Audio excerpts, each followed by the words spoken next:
अस्सलामुअलैकुम नाजरीन, कैसे हैं, क्या हाल हैं आपके। आज मैं आपको सिंपल कुर्ती की कटिंग करना इंतहाई आसान तरीके से सिखाऊंगी कि आपको इसके बाद किसी और वीडियो देखने की ज़रूरत ना रहे। तो मैं इतनी आसान ट्रिक्स और टिप्स आपको दे दूंगी कि आप किसी भी साइज़ की कुर्ती बआसानी अपने घर पे तैयार कर सकेंगे। तो ये मेरा जे डॉट का सूट है, बहुत खूबसूरत और स्वीट कलर है इसका। तो इसलिए मैंने चाहा कि मैं अच्छे तरीके से इसकी कटिंग करूं, और जब इतनी अच्छी कटिंग कर रही थी तो मैंने सोचा कि इसकी वीडियो भी बना के शेयर करूंगी नाजरीन के साथ। आप जब मार्केट से कपड़ा लाते हैं तो शर्ट का कपड़ा 2.25 मीटर होता है या 2.5 मीटर होता है। आपने क्या करना है कि इसको खोल के तो दरमियान में से इसे फोल्ड लगा के तो अच्छे तरीके से इस्त्री कर लेना है। ये देख लें कि मेरे पास ये कपड़ा है, मैंने इसको यहाँ से पकड़ा, इसको मिलाते हुए इसका सेंटर निकालना है। यहाँ से इसका सेंटर निकाल लिया। सेंटर निकाल के आपने इसे इस तरह से करके बिछा देना है। यहाँ पे हम एक लाइन ड्रा करके कपड़े को काट के तो सीधा कर लेंगे।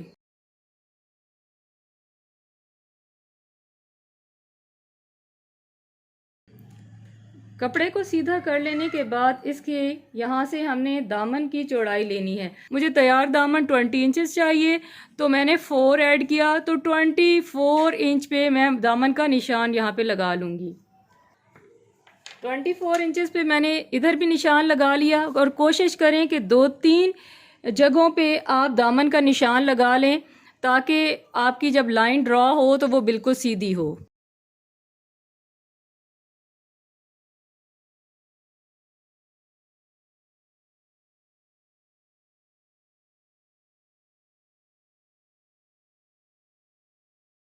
ये हमारा चौड़ाई का निशान लग चुका, चौड़ाई का निशान जो कि हमारे दामन का निशान है। अब बारी आती है लंबाई का निशान लगाने की। आपको जितनी भी लंबाई चाहिए अपनी शर्ट की, उसमें आपने 3 इंचेस प्लस करना है। आधा इंच ऊपर शोल्डर वाली साइड पे सिलाई के मार्जिन के लिए होगा, और बाकी जो 2.5 इंच होगा वो फोल्डिंग के लिए होगा। मुझे अपनी रेडी लेंथ अपनी कुर्ती की चाहिए 38 इंचेस, तो मैंने उसमें 3 ऐड करना है, तो मेरे पास आएगा 41 इंचेस। अब मैंने लंबाई का निशान लगाना है, तो उसके लिए मैं इंची टेप को यहाँ साइड पे रखूँगी, और जहाँ पे मेरी रिक्वायर्ड लेंथ है वहाँ पे मैं मार्क लगा लूँगी। तो मैं 41 इंचेस पे मार्क लगाऊंगी। इस इंची टेप को दूसरी साइड पे भी रख के फैब्रिक के तो 41 इंचेस पे मार्क लगा लूँगी, ताकि जो मेरी लेंथ वाली लाइन है वो स्ट्रेट ड्रा हो।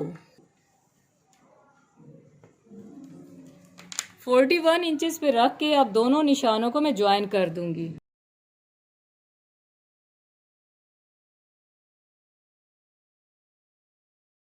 अब देखिए लंबाई का निशान भी हमारा मार्क हो चुका हुआ है, और इधर से चौड़ाई का निशान भी मार्क हो चुका हुआ है, और ये हमारा फ्रंट और बैक है। अब इन निशानों पे हमने कटिंग कर लेनी है। 4 फोल्ड करके हमने इसको बिछा के रख लिया है, और ये कितना प्यारा कपड़ा है। ये देखें, ये हमारा फ्रंट है जिसको हमने डबल फोल्ड करके रख लिया, और ये हमारी बैक है। तो इस तरीके से हमने अच्छे तरीके से प्रेस करके इसको बिछा लिया है।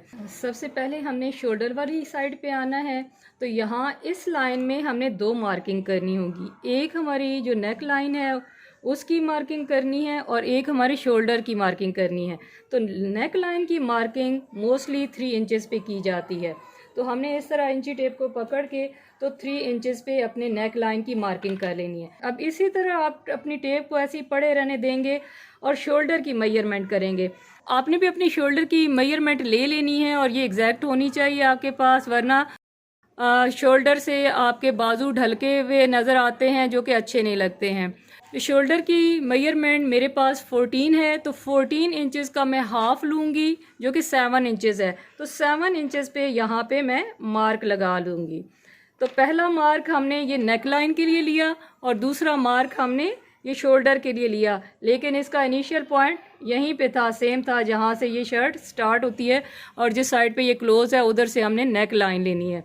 तो ये हो गया हमारे पास शोल्डर का निशान, और ये बहुत इम्पॉर्टेंट निशान है। क्यों इम्पॉर्टेंट है क्योंकि इसी से हमारे आर्म होल का और चेस्ट लाइन का पता चलना और इसी से हमारी वेस्ट लाइन का पता चलना। तो इसलिए मैं आपसे कह रही थी कि जो शोल्डर लाइन है, आपने एक दफ़ा किसी से आप अपना नाप लिखवा लें अच्छे तरीके से और फिर उसके अकॉर्डिंग आप एग्जैक्ट मेजरमेंट्स आपने अपनी शर्ट की करनी है। अगर आपने शोल्डर मेजरमेंट आपको अच्छे तरीके से पता होगी तो आपको आर्म होल का साइज़ भी पता चल जाएगा, चेस्ट लाइन का पता चलेगा कि किस जगह पे है, और उसी से आपकी वेस्ट लाइन का भी आपको आइडिया होगा।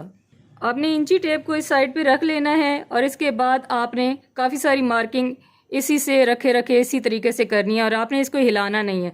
अब सबसे पहली मार्किंग जो होगी वो आर्म होल की और चेस्ट लाइन की होगी, यानी अभी जो मार्किंग करनी है वो एक तीर से दो शिकार करने हैं। आर्म होल की भी मार्किंग वही होगी और चेस्ट लाइन की भी मार्किंग वही होगी। और इस मार्किंग का पता आपको कैसे चलेगा? बहुत आसान है। जितनी आपने शोल्डर लाइन ली, यहाँ पे आपका टोटल शोल्डर 14 इंचेस था, तो आपने उसका हाफ लिया, हाफ जो है 7 इंचेस आया, तो यहाँ पर भी आपने 7 इंचेस पे ही मार्क लगाना है।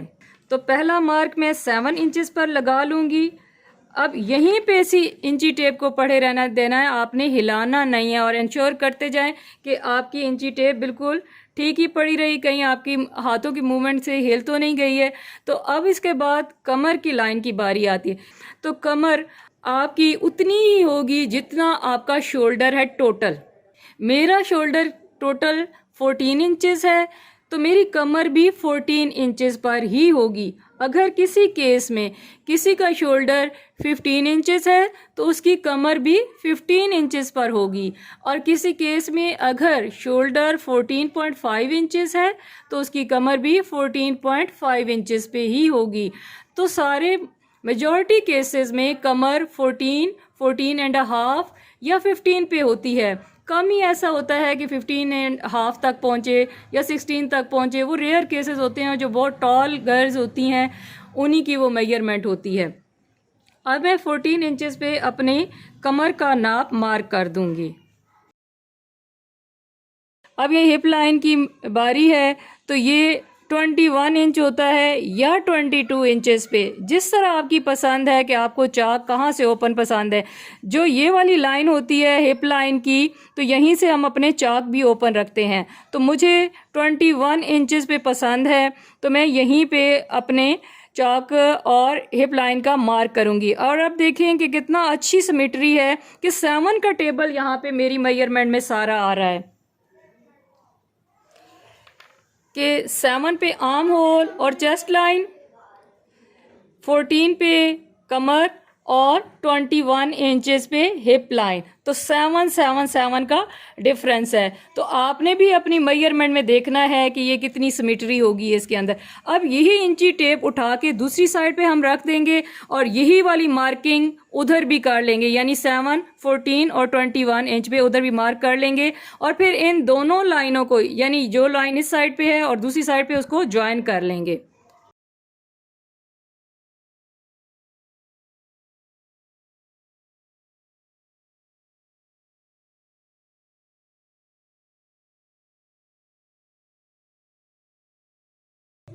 लाइंस लगाने के बाद आपने ये जो शोल्डर पे लाइन मार्क की थी, इसको चेस्ट लाइन वाली या आर्म होल वाली लाइन से मिला देना है।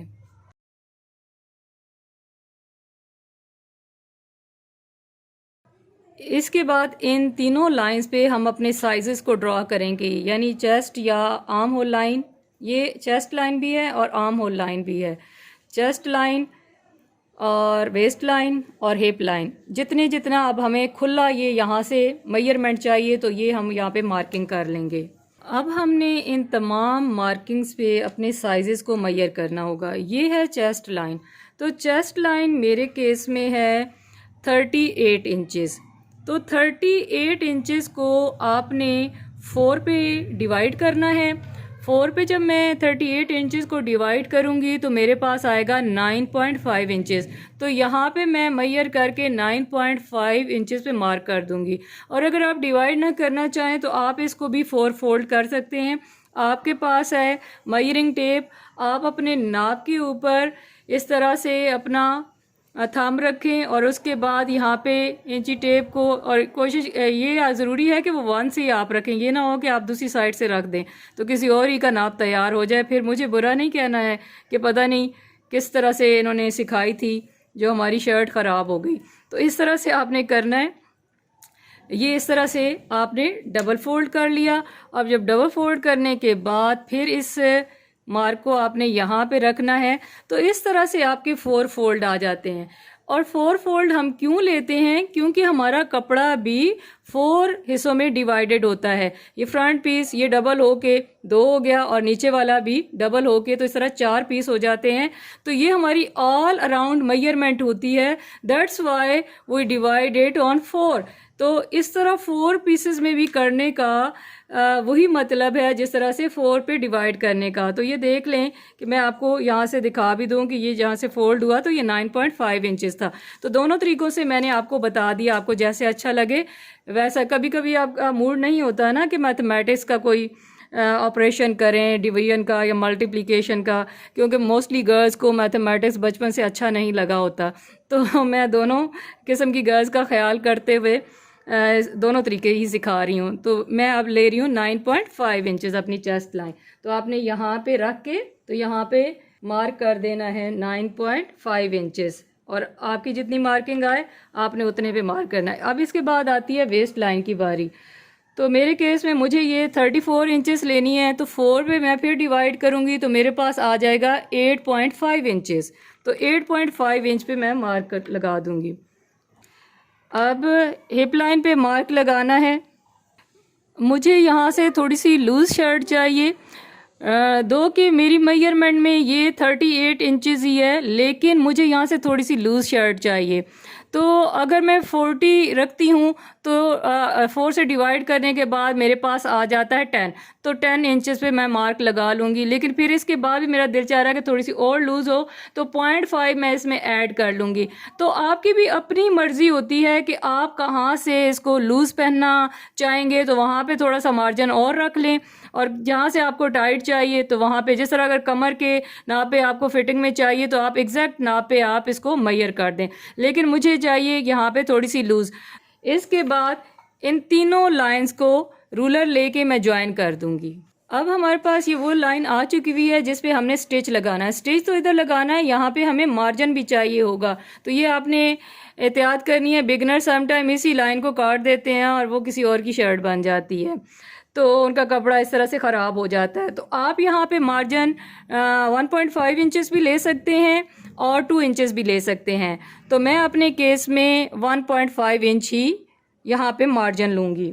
इन तमाम पॉइंट्स पे आपने 1.5 इंच पे मार्क कर लेना है, और फिर उसी तरह जिस तरह ये लाइन आपने ज्वाइन की थी तो रूलर लेके आपने ज्वाइन कर लेना है।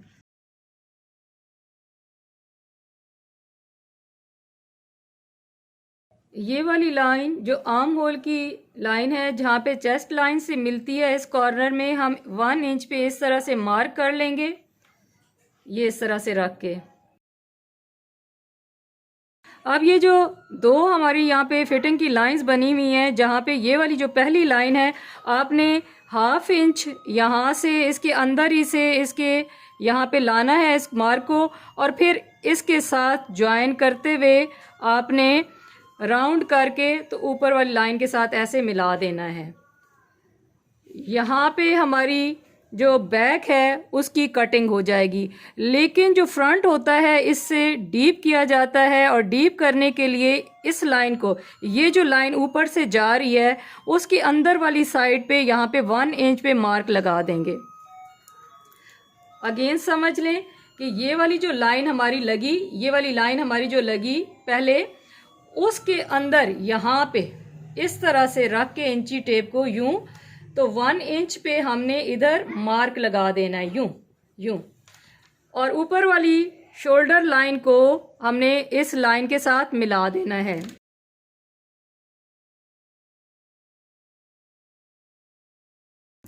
ये लाइन ज्वाइन करने के बाद सेम अपने बैक के निशान की तरह हमने 1 इंच इधर भी मार्क लगाना है, और इसी तरह से इस लाइन को ज्वाइन करना है कर्व देते हुए।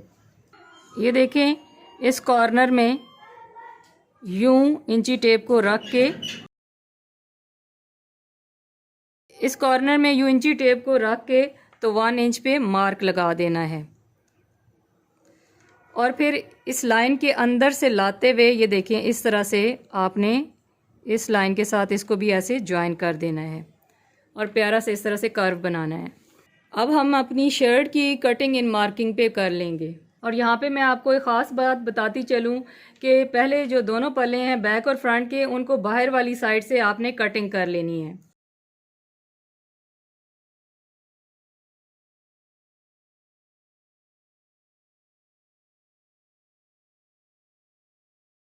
मार्जिन लाइन को काटने के बाद अब यहाँ से शोल्डर का भी एक्स्ट्रा हमने काट लेना है।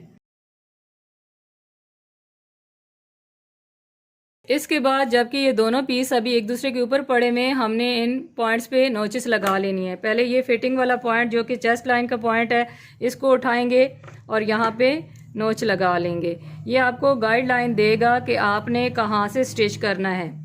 अब इसके बाद आपने कमर वाले निशान को उठाना है और यहाँ पे भी नोच लगा लेनी है। इसके बाद आपको पता है कि हिप वाली लाइन से इसको उठाना है और इसकी नोच लगा लेनी है। और यूँ हमारे नोचेस लग चुकी। अब हमने नेक वाली लाइन पे आना है। अब इधर से भी उठा लेंगे और यहाँ पे भी नोचेस लगा देंगे। नोचेस लगाने के बाद आपने ऊपर वाले पल्ले को यूँ उठा लेना है और नीचे वाले पल्ले को इस तरह से निकाल लेंगे और फिर ऊपर वाले पल्ले को इस तरह से बिठा लेंगे। अब इसकी जो डीप हमने ये मार्क लगाया था उसकी कटिंग कर लेनी है।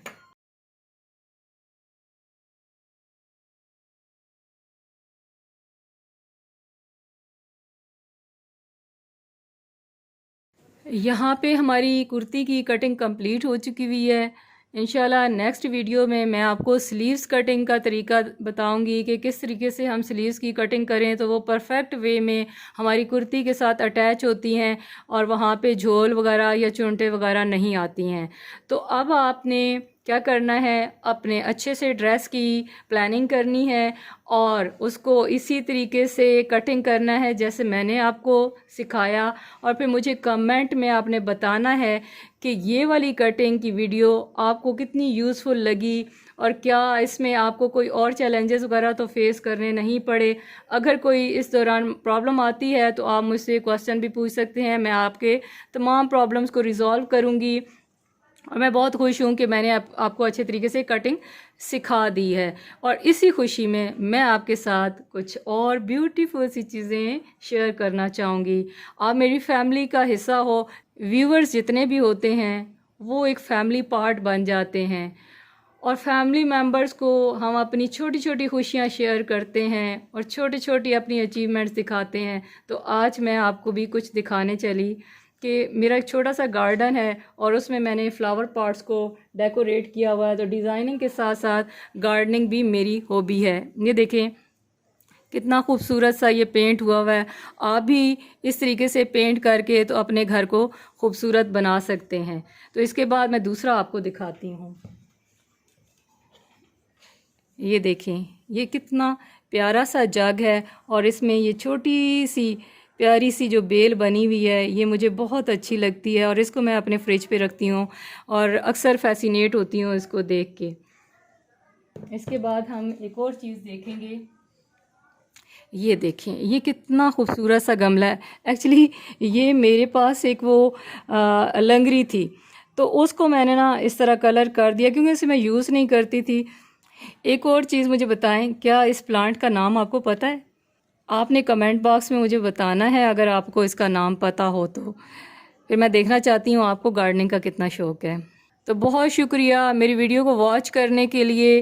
तो thank you so much. Please subscribe my channel, like and comment my videos and share with the others. Thank you so much.